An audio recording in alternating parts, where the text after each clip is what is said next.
In the United States, it's a fight over the surging national debt.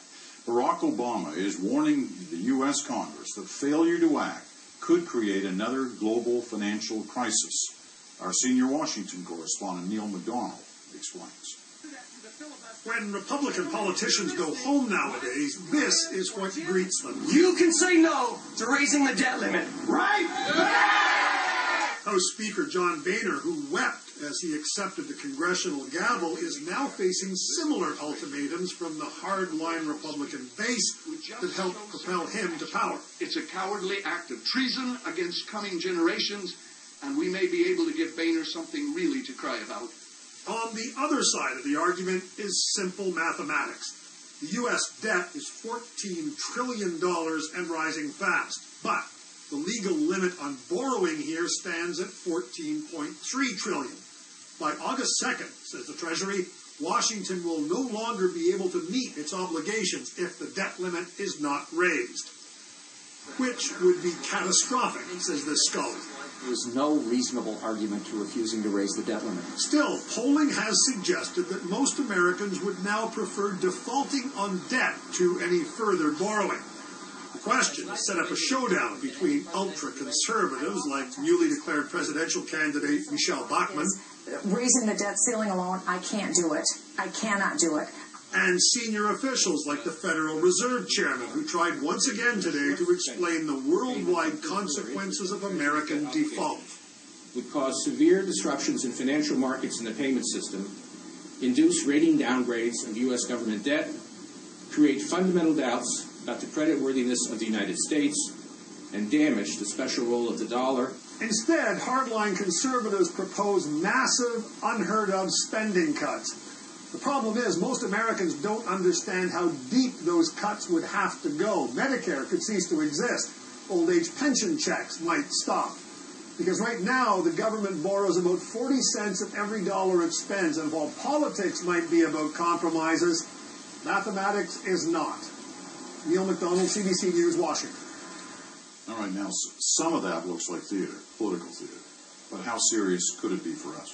It's serious in the terms of the turmoil it's creating in global markets. Now, economists say that there's no question America has to get its financial house in order. That's a certainty.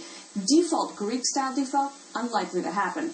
But this whole August 2nd deadline is creating some trouble. Now, one thing that is happening is it's keeping the U.S. dollar weak. For Canada, that means our dollar stays disproportionately high, and as we know, that hurts parts of our economy, especially the export-driven part. So it certainly has an effect on us in the short term. All right, Amanda Lang, thank you.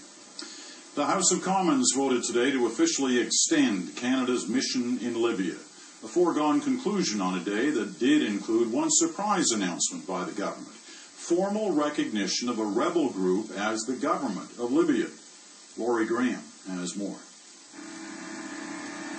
Canada has dropped more than 300 bombs in the NATO-led mission in Libya, but the House agreed today the job is not done and voted to extend the mission another 3 months.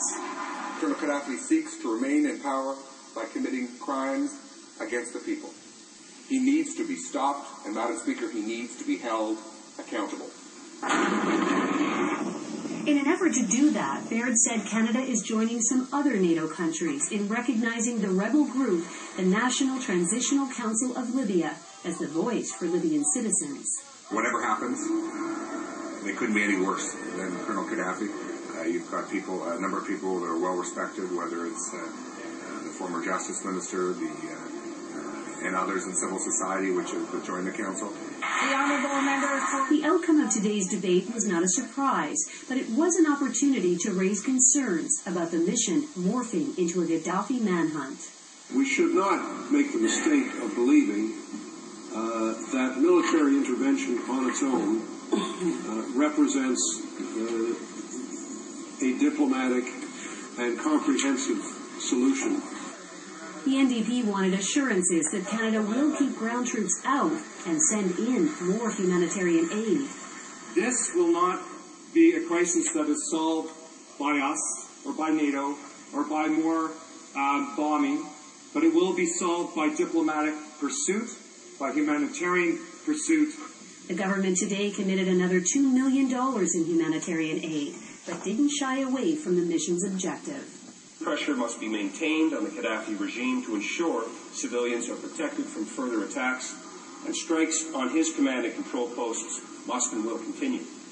The vote to extend the mission was almost unanimous. Just one dissenter, Green Party leader Elizabeth May, who said she's concerned the mission's goal has changed to become more about bombs than the Libyan people. Lori Graham, CBC News, Ottawa.